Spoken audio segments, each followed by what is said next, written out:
Hey guys, Jeff here, back again with another virtual Zoom session I did with a client. And this episode is a little unique in that I personally know the client that I'm doing the consultation with. Moreover, I personally know the dog in question that we'll be talking about throughout our conversation.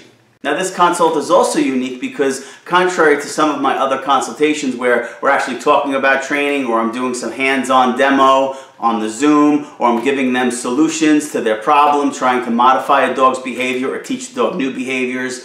In this particular situation, we're dealing with a 13-year-old dog who's exhibiting some behaviors that he has not exhibited in the previous course of his life. And no, I don't believe that you can't teach an old dog new tricks. But in a dog's late stage of life, do we really want to expose them to any new training or behavior modification that could cause them anxiety or stress? And I'm not talking about corrections. Sometimes change alone in geriatric dogs can be stressful in and of itself. So here in this episode, we're talking about a couple of solutions that focus on managing the environment to mitigate the risk associated with the dog's behavior. And in this case, it's food guarding, and it's specifically during feeding, during the process of feeding, while the dog is eating, and there's a short period of time after the dog eats where there is some residual behavioral problems. So this video is more of a collaboration between the owner and me to come up with a solution that's in the dog's best interest while keeping everyone safe and still maintaining an enriching life for the dog. So sit back, relax, enjoy, and again, if this is your first time here on my channel, take a peek around. If you like what you see, consider subscribing to my channel. Click that bell so you get notified when I upload new content as well. And don't forget, give me a thumbs up on this video too if you like it. Yeah, his age, it just plays such a huge role in like my thought process. And mine too. Yeah. Because I like to go fast. I like to let's fix them. Let's But when they hit a certain age, we have to kind of find a good balance between minimizing stress in their life, especially if there's health secondary health conditions, age related or whatever. So that's why I had just suggested or mentioned possibly managing his behavior as opposed to trying to modify it. I mean, how bad is the guarding? Is it? It got pretty bad the other day, and so we've made it, we keep making changes to the routine of feeding. It's been going on probably since we moved here, he started, and we thought it was the space because when we were in New York and even in Jersey, we had a big open kitchen. And, we would feed them kind of, at either side of the kitchen table and never had any issues. And here we have a much smaller kitchen. We have an island, and it's definitely more crowded. And so there were some issues between him and Winnie in feeding. So then we're like, all right, well, let's separate them. Let's get Winnie out of the picture. And then it just kind of started progressing where he was just reacting as I was going to get her food bowl and stuff. And so we tried having him in my office and her in our bedroom. And then, he would get reactive when I would open the door. And so, that's where we were trying some different things, and, it worked for a while where I'd leave the door open and let him come and go. But then he was reacting as I was going back down the hallway. So that's when we tried peanut butter spoon, to kind of switch his mind. So he was focusing on the peanut butter and licking his mouth, and he was, reacting, and that worked for a little while, and then that stopped. And so now we're at the point where what I'm doing is the good thing is that we always bring him out in the backyard on a leash because our fence is too short.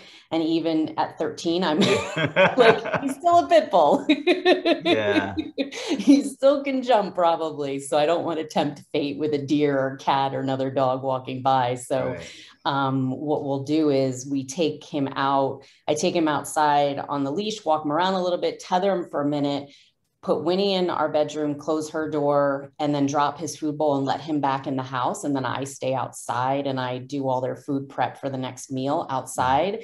And that's been working so far. And we even change it up a little bit. Like I'll have, we go out and Jeff is out with them and I'm inside, getting all their food arranged and bring it out while he's not looking. And then, so it's kind of, tricking him a little bit to, kind of not be consistent with the routine and making it a little different. Yeah. So far it's worked, but it's only been a couple days that we've done that. So. And now with him guarding, is he like abandoning his food bowl? Yeah. He is. And that's the thing, like we were taught, like, so friends of ours who are caregivers and team leads at Dogtown, she even said to me, she's like, typical food guarders, like they want to just eat their food and they eat it really fast, and he'll abandon his food and not even eat if he's coming and reacting and focusing on me. Right.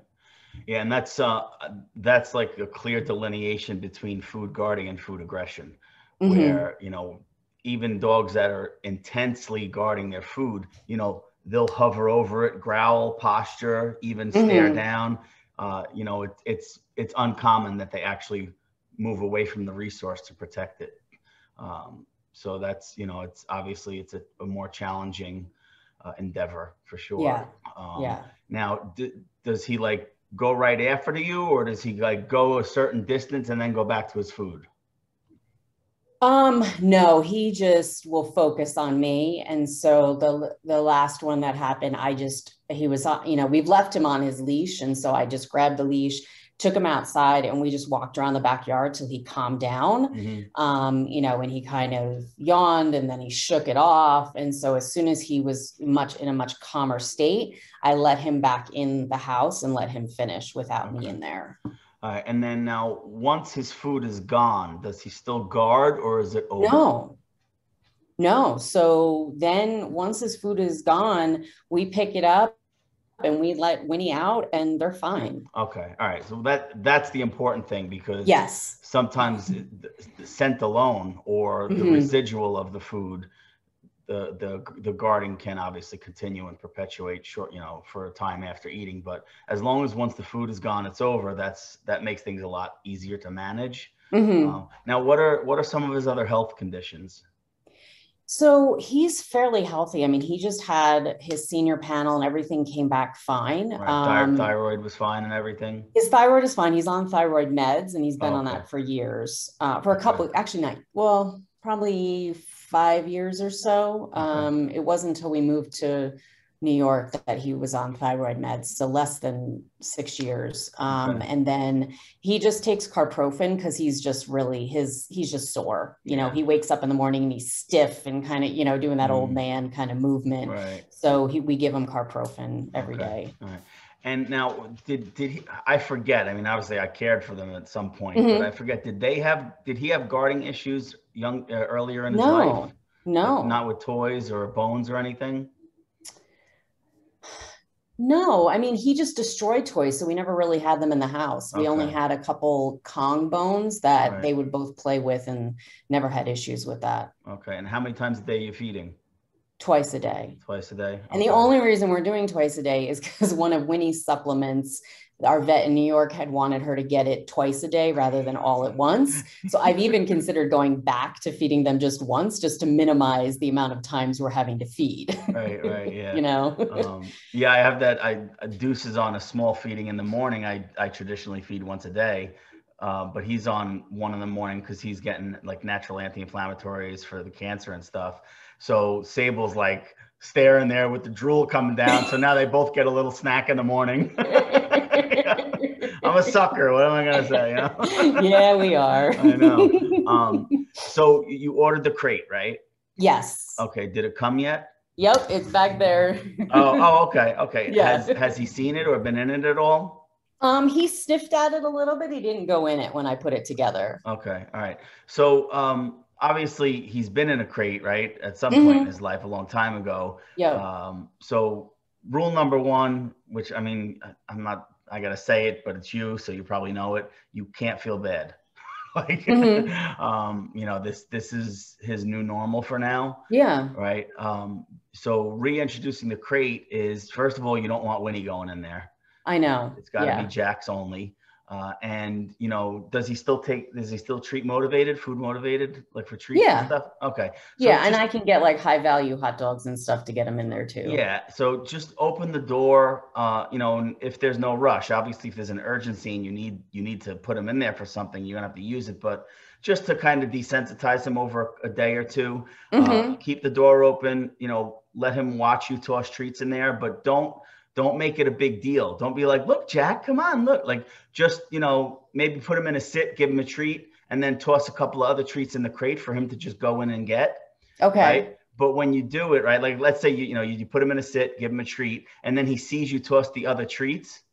And so the crate's there. So let's say Jack is in front of the crate and you're away from the wall a little bit, right? Because you don't want to block him, because if he guards, right, we don't want to put ourselves in the way where he feels he might have to guard. So make sure he has a clear pathway to the crate where you put him in a sit, give him a treat, toss a couple in there, and walk away.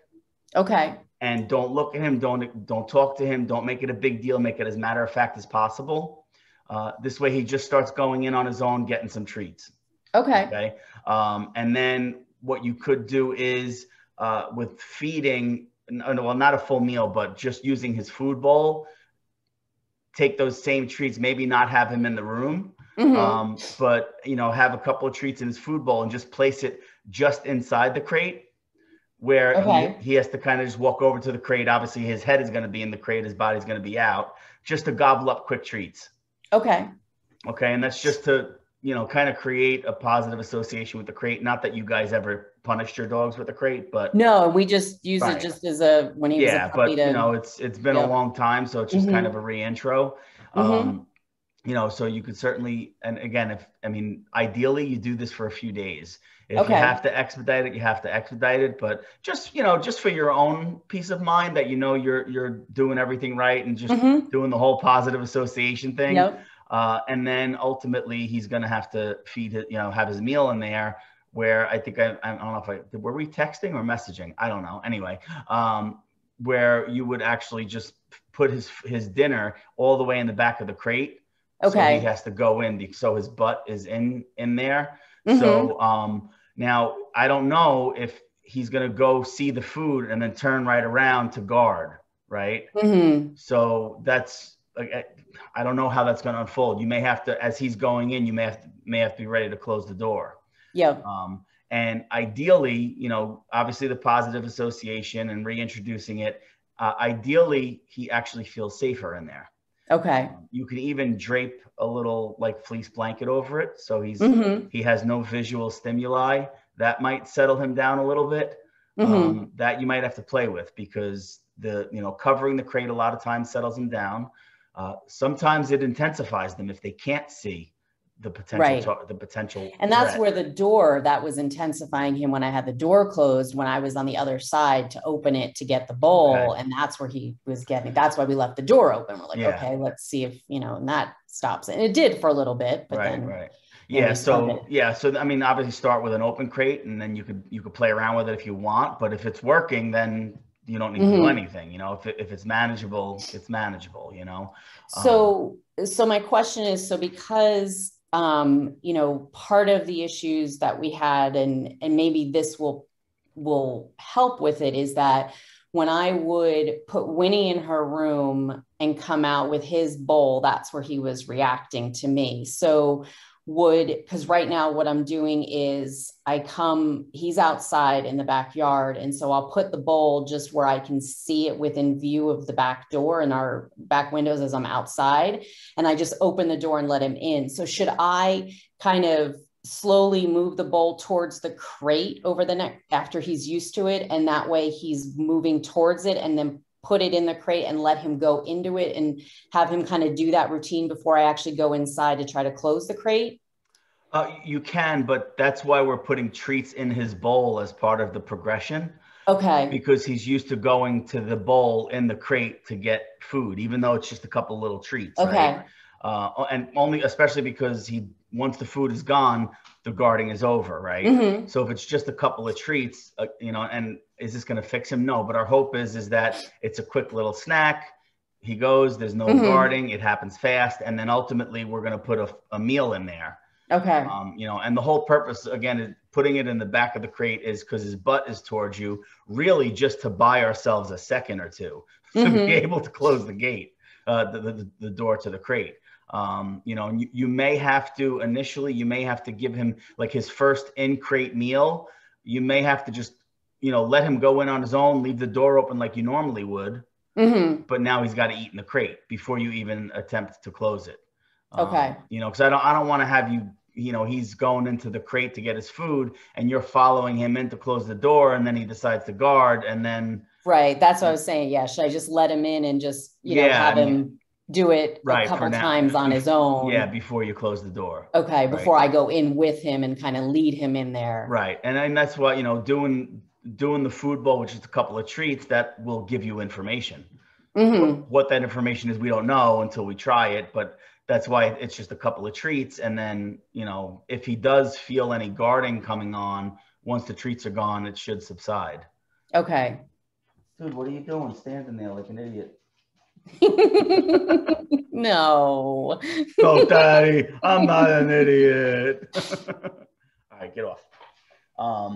Yeah, so and I mean, like I said, there's no rush. You could keep doing the treat and the bowl thing until you feel comfortable.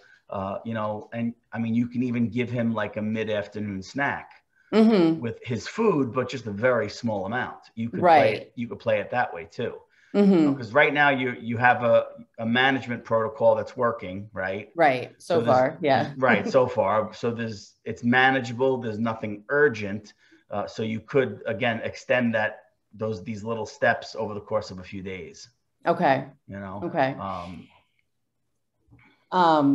And what and I guess maybe, I mean, I don't know, should I, just because it's in, you know, our office, which is kind of down the hallway, I mean, should I put it more where it's in the living room where he was eating before now, or, you know, do you think it's okay to just leave it in the office? And like, I two things pop into my head. One is, you know, a more familiar setting sometimes helps, but then the other times a new setting helps. The thing is that and I don't know how your house is set up. It's really like, this sounds crazy, but like what you need to have an exit strategy in the event he guards and advances towards you. So however that keeps you guys safe until you get comfortable doing this, because it's not just him. You're also need to get into the habit of doing this and, you know, having like, you know, when you change his routine, you know, after a few feedings, you're like, okay, we got it down. Right. So just like with us, it takes a couple of feedings for us to get into the routine as well. So, I mean, if you have the space and it's working in that area, you could certainly try it there as well. Okay. You know, I mean, how much, so is he ever in your office? Yeah. I mean, he, you know, and that's where we were feeding him. And that's when it kind of started with the guarding and stuff like that. And yeah, he's in my office all the time, you know, when I'm working and stuff. Okay. So, all right. So the guarding started in your office? Well, it started when when we were feeding him out in the kitchen and I was going down the hallway to get Winnie. That's where he was guarding and getting it. So that's where we changed it up and put him in my office. And then, yeah, he did. He kind of, you know, the routine worked for a little while and then he started guarding. Okay. So, all right. So the guarding did crop up prior to the office. The office just was one of the steps in you trying to figure out how to manage it. Pretty much. Right. Yes. Yeah. So try it in the office first. I mean, you know, how big is the office? Was the standard like 12 by 12? It's a standard 10 by 11 room. Okay. Yeah. So the door is, you know, probably 8.5, 9 feet from the crate. Yeah. Okay. Diagonally, right? I'm guessing. No, actually, I have the crate and the door kind of lined up the way the crate is situated. All right. So then the crate's probably a 40-inch or whatever. So yeah. So then you're only like six feet away from the doorway then. And then there's a hallway, I guess. Yes. Okay. Yeah. And that's the hallway that he kind of advanced towards you initially. Yep. Okay. Yeah. All right. Yeah. Yeah. try to positive association with the crate. Doesn't really matter where it is. We're not going to be feeding him right away. Yeah. It's just a matter of getting him comfortable going in there again. You know, I mean, you can throw some blankets in there if you want. And, you know, you might want to, you know, not just use it for eating, but, you know, I don't, do you still give him like bully sticks or trachea or any like recreational chews or? Not really anymore. Okay. How about like a Kong, like a toy or something? We could. I do have some stuffed toys for him that I'll do, you know, if we go hiking and he gets a toy in the car. Okay. Yeah. I mean, just something like that you can, or I mean, even if you just, you know, when you do start feeding him in there, you know, he could lay down on something soft and comfortable. You know, let him settle after he eats a little bit before you let him out of the crate. Yeah. You know, or you can, and then you can add little, you know, even if you just take like a Kong and like just put a little something in that, nothing that's going to last long. Just so there's a couple of minutes of him in the crate with the door closed where he's, you know, he's doing something enriching and, you know, obviously he's food motivated. And then once, you know, once he finishes whatever's in there, make sure it's easy to get out. You don't want anything that's going to have residual, you know, like normally we use peanut butter and stuff, but if there's any residual peanut butter in there, some dogs actually will still guard it, even though the globs of peanut butter are gone, it still has the scent. So something that he can easily get out. Okay. Just so he can fully empty the Kong or whatever you put in there with him. And again, it's just for a couple of minutes, you know, not just when he eats, but also when he's not eating, just give him a little quick treat session in there, you know, just so it's not solely associated with feeding. Okay. So, you know, again, it's just, you know, it's almost like we're introducing it to, you know, a 2-year-old rescue dog that was never crate trained. Like we got to do things incrementally to make sure that we're not just creating a positive association, but it's also not the crate isn't associated just with people leaving, right? Which could create separation anxiety. In this case, we want to make sure it's not associated just with feeding. Okay. Because then if he knows that routine, then his guarding might start prior or on the way to the crate. Yeah, that's my concern. Yeah. You know what I'm saying? So we're kind of like you're changing up the routine a little bit. We're changing up the reasons why he's in the crate. You know? So give him something when he's done eating or put that in there with the food? No, it would be separately. It would be a separate crate session. Okay. Gotcha. Just for that little like treat little it's a treat crate session basically, you know. So you're basically starting by tossing treats in, letting him go in and out on his own free will, and then the little treats in the bowl in and out on his own free will, and then you'll put a couple of treats in his bowl and then close the door, and then you'll work your way up to giving him, you know, maybe a small midday snack, right? 'Cause that's outside the norm before you even get a full meal in there. Okay. You know, so. Okay. And is there, I mean, we do have, you know, obviously kind of just writing and talking doesn't work. You know, obviously, I am going to meet with the vets at the clinic at Best Friends. You know, that's where we've been taking them since we've been here. And, you know, just to make sure there's, I mean, I don't know, would there be anything else that they should be looking for that could potentially be wrong with him that wouldn't show up on a traditional senior panel or anything? Yeah, I mean, I always think of like glandular tumors, adrenal tumors, things along those lines. Okay. Because they really mess with you know, dogs behaviorally. But to diagnose that is, you know, and then yeah, I mean, and maybe the science they have there or the equipment they have can you know, identify things and it's more cost effective. But I mean, again, at 13 years old, let's just say you found a tumor somewhere. You're not doing nothing about it anyway, you know? Yeah. It's not like you're going to operate on a geriatric dog, you know, but, you know, adrenal gland tumors or any kind of glandular imbalances, you know, I don't know if they would ultrasound that or MRI. Okay. I'm not even sure, to be honest with you. Right. But yeah, those are often associated with out of nowhere behaviors, like behaviors out of the norm of that dog's life, you know. Right. Whatever. Yeah. And like I said, I mean, at first we thought it was just because of the move and that the kitchen was so different from what he's been used to his entire life. You know, it was much smaller and there was, you know, was confining probably a little more to him than it what, our kitchen Right. previously was very open. So, we were like, well, maybe it's that, but now that it's kind of really progressing, I'm like, okay, it's not just the kitchen. Right. That's not the issue. So yeah, I mean, and then what kind of physiological changes are going on inside that you're just not going to know about? I mean, is he burning through energy quicker? And I don't mean physical energy. I mean like physiological energy from his food, right? Is he burning through that and he feels hungrier? I don't know. What is he still on raw? Yeah. Okay. What are you preparing your own? No, we do. Ironically, a company that we had used in Jersey, they wholesale to somebody in Colorado. So they 2-day UPS it to us. Okay. And it's the turkey with bone and then some organ meat and I think like kelp and some other, Is it nutrients. Vital Essentials? Yeah, I think like added to it. No, not what, the company? Yeah. No, it's oh shoot, what's that? I can't remember the name of. They're in Maryland. Okay. A top quality dog or something like that. Okay. And so he gets that, plus they get he gets his joint supplement, he gets a probiotic. And so where was I going with this? And so he gets a pound a day of that. And that's what's been maintaining his weight so far. So how much does he weigh? He's like 55 pounds. Okay. And is he lean? Yeah. I mean, okay. Yeah. He's not skinny, but he's not overweight. Right. Okay. I think at a good weight. Yeah.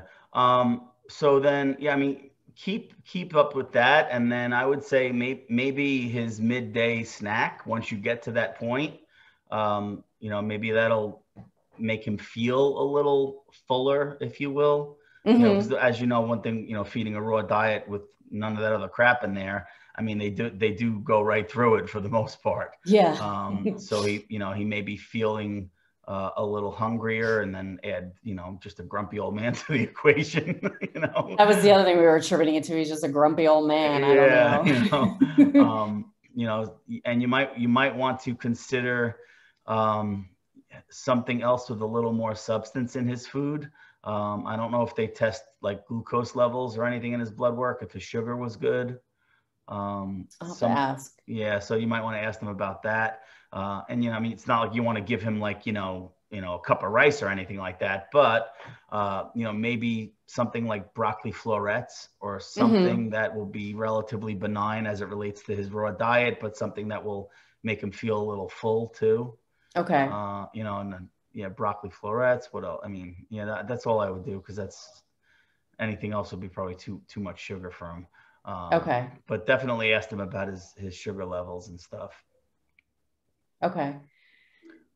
And I've been giving him, I've been trying, a different, some of the calming over-the-counter stuff just to see if it helps. And so we've been trying the rescue remedy. He seemed a little like it calmed him down, I think, over the past few days we've been trying that. So, I mean, obviously that's the other option if things keep kind of progressing, and even with these modifications don't work, is, I've even considered, behavior meds, for him, just to kind of calm him down. Right. If there's nothing else that we can find that's wrong, like you said, if it's a glucose level and maybe he's just really hungry and, putting some extra food in there, maybe that midday meal, but that's kind of our. I mean, and he's still pretty active, right? Yeah. I mean, we do our 2 to 3 walks a day, a few miles a day, and he'll run around, we'll, Jeff and I'll stand on either side of the backyard and he'll zoom me around the backyard, not long, but he still does his zoomies and, slows down much quicker now. Right. But, I mean, he's, a 55-year-old adult would probably eat about 1.25 pounds a day.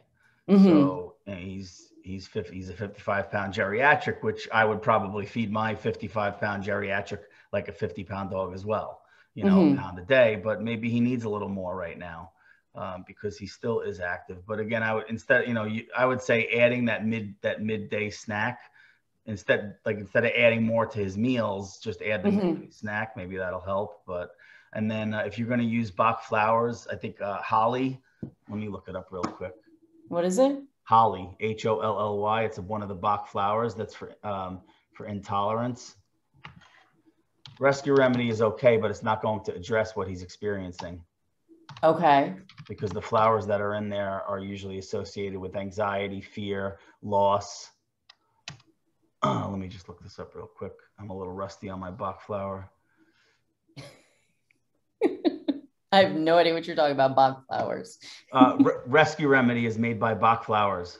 Oh, okay. That's the company.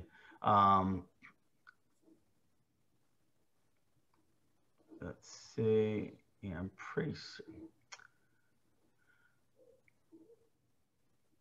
Yeah, the positive potential of holly is goodwill and to be generous-hearted. The feeling for revenge, suspicious of others. That's what holly. Yeah, okay, so I was right. Okay. So yeah, holly. I usually talk about intolerance, but yeah. So holly you could still use the rescue remedy, but the holly would be another option that would be specific. The thing, like with rescue remedy, there's 5 flowers in it. So yeah, the objective of giving that is 2 things happen. Either it addresses the emotional imbalance or it discloses what is really going on. So you have to go through you have to go through all the Bach flower essences to find out which one is going to help. And again, it's not like they say food guarding specifically. But let me see if I could find this.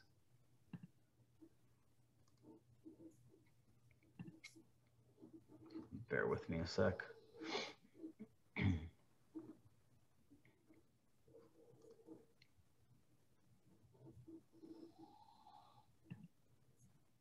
So is it another one of their product lines? Is that what it is?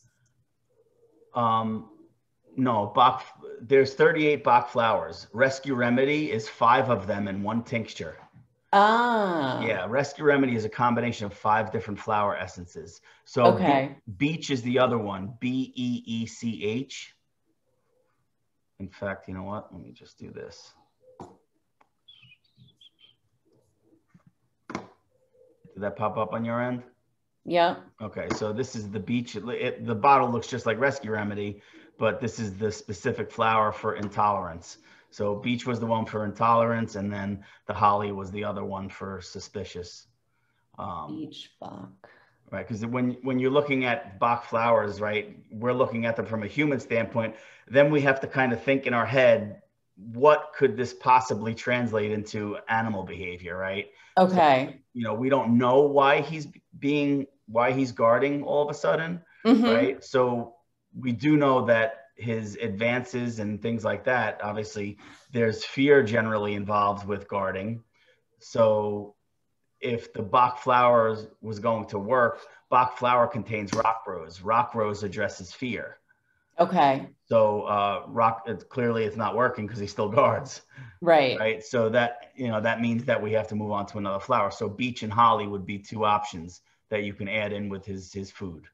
Okay. So would I do both of them or just Mm-hmm. one? No, do both Beech and both. holly? Yep. Okay. Okay. Cool. Thank you. Yeah. Let me see what other ones. I think aspen was first. Yeah, aspen. I think aspen is in rescue remedy, so I don't think we would do that. Yeah, rock rose is there too. So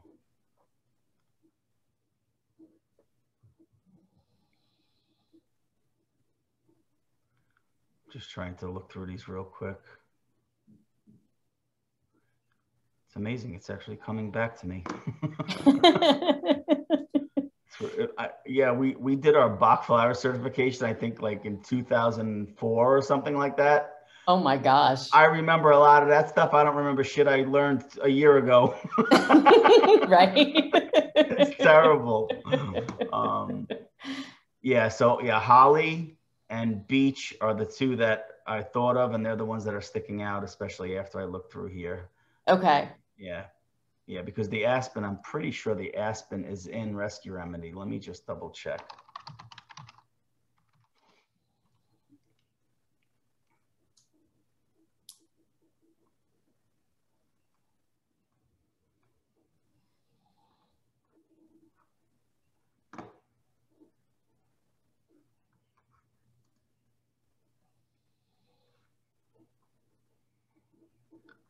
Yeah, so it has rock rose and patiens is how they pronounce it, I believe.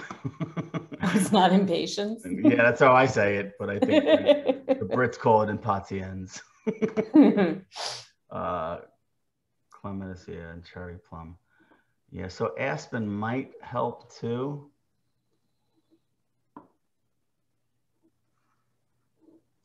Yeah, so aspen, beech, and holly. Those are the three that I would try troubleshooting wise. Now you can give them together and hope one of them works, or you can just go one at a time.